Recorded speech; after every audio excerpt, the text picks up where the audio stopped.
Good morning बच्चों। The portrait of A lady पढ़ रहे थे हम। इस चैप्टर में राइटर खुशवंत सिंह अपनी ग्रैंड मदर के बारे में बताते हैं कि वो बहुत बूढ़ी थी, रिंकल्ड फेस था उनका, और वो हर समय माला पर मंत्र जाप करती रहती थी। और वो अपनी दादी की रिलेशनशिप की अलग अलग स्टेज बताते हैं। पहली स्टेज पर गांव में जब वो अपनी दादी के साथ रहते थे तो वो पूरा टाइम एक साथ गुजारते थे, वो बेस्ट फ्रेंड थी।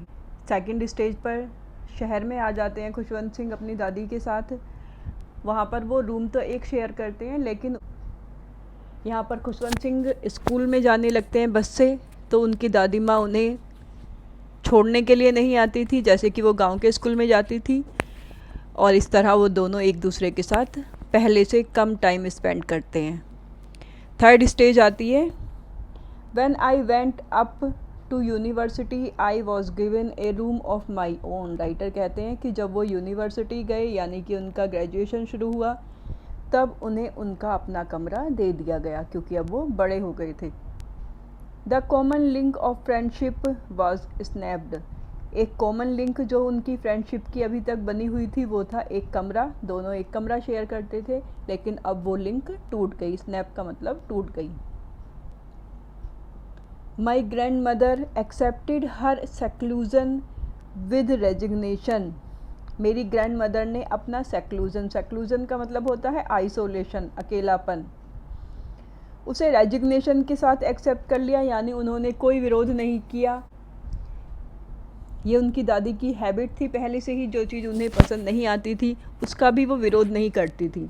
जैसे पहले उन्हें बिल्कुल अच्छा नहीं लग रहा था कि राइटर म्यूज़िक लेसन लेंगे, लेकिन फिर भी उन्होंने कुछ नहीं कहा। तो इस बार भी जब उनका कमरा अलग हो गया तब उन्होंने इस बात को चुपचाप मान लिया। She rarely left her spinning wheel to talk to anyone. Spinning wheel means चरखा। वो हमेशा अपना चरखा चलाती रहती थी। टॉक टू एनीवन यानी बहुत कम किसी से वो बात करती थी, ज़्यादातर टाइम वो अपना चरखा ही चलाती रहती थी। From sunrise to sunset she sat by her wheel spinning and reciting prayers.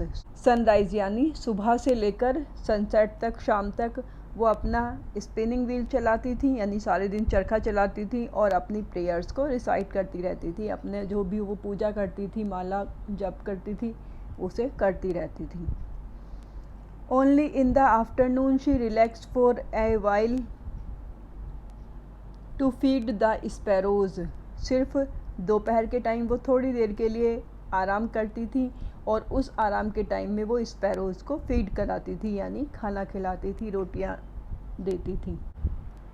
While she sat in the veranda breaking the bread into little bits, hundreds of little birds collected round her, creating a veritable bedlam of chirpings.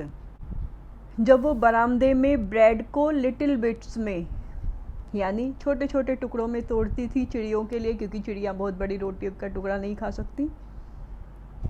Hundreds of little birds, बहुत सारी छोटी छोटी चिड़ियाँ उनके चारों तरफ इकट्ठा हो जाती थी, और साथ ही वो वेरिटेबल बेडलम ऑफ चिरपिंग यानी बहुत ज़्यादा चिरपिंग, जो चिड़ियों की चहचहाने की आवाज़ होती है उसे कहते हैं बेडलम, शोर।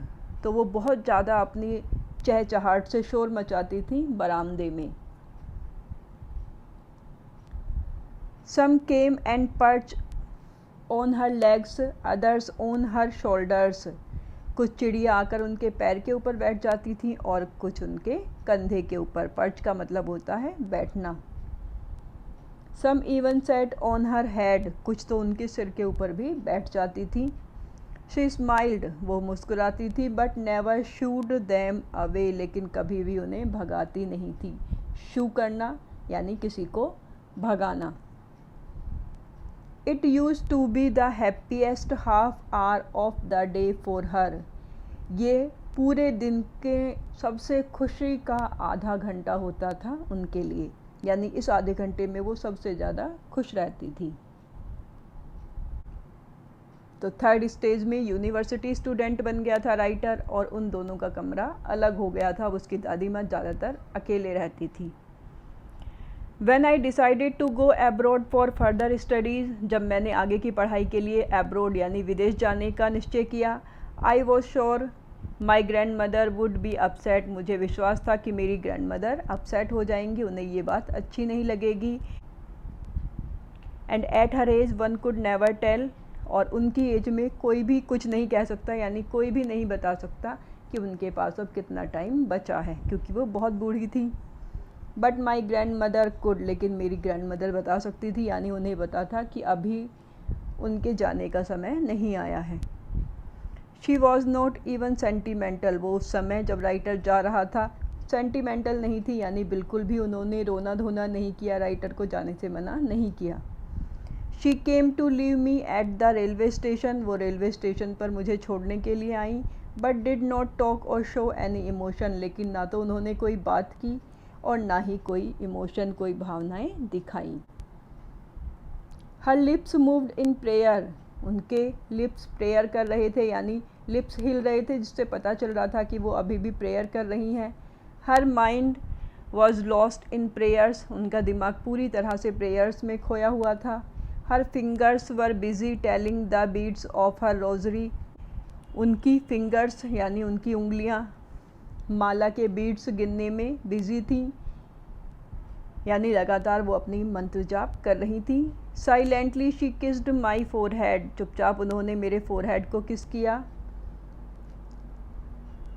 And when I left I cherish the moist imprint as perhaps the last sign of physical contact between us, और जब मैं वहाँ से गया मैंने चेरिश किया.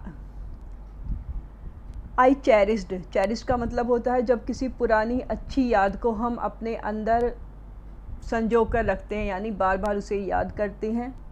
मोइस्ट इम्प्रिंट, उन्होंने जो किस किया था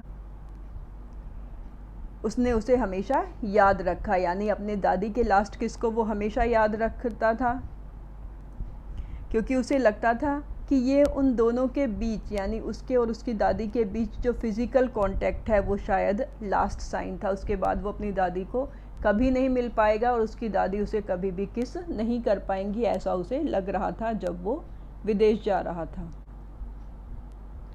but that was not so, लेकिन ऐसा नहीं हुआ. After 5 years I came back home, 5 साल बाद मैं घर वापस आया. And was met by her at the station, और स्टेशन पर उसकी दादी उसे मिली. She did not look a day older, वो एक दिन भी बूढ़ी नहीं लग रही थी, यानी जैसे 5 साल पहले वो छोड़कर गया था बिल्कुल वैसे ही उसे 5 साल बाद मिली. She still had no time for words, अभी भी उनके पास बातों के लिए कोई समय नहीं था. And while she clasped me in her arms, और जब उन्होंने मुझे अपने आर्म्स में यानी अपने गले से लगाया. I could hear her reciting her prayers, मैं सुन सकता था कि वो अभी भी अपनी पूजा कर रही हैं. Even on the first day of my arrival her happiest moments were with her sparrows whom she fed longer and with frivolous rebukes. उसके आने वाले दिन भी उनका जो सबसे हैप्पीएस्ट मोमेंट्स था, यानी उसकी दादी का जो सबसे खुशी का पल था, वो स्पैरोज़ के साथ ही था.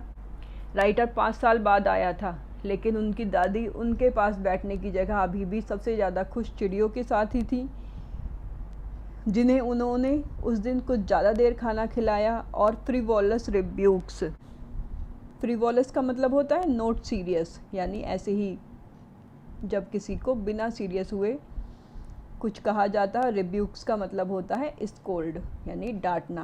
तो वो चिड़ियों को डांट तो रही थी, लेकिन सीरियसली नहीं डांट रही थी, बस ऐसे ही दिखाने के लिए उन्हें वो डांट रही थी. इसके बाद बच्चों कल पढ़ेंगे.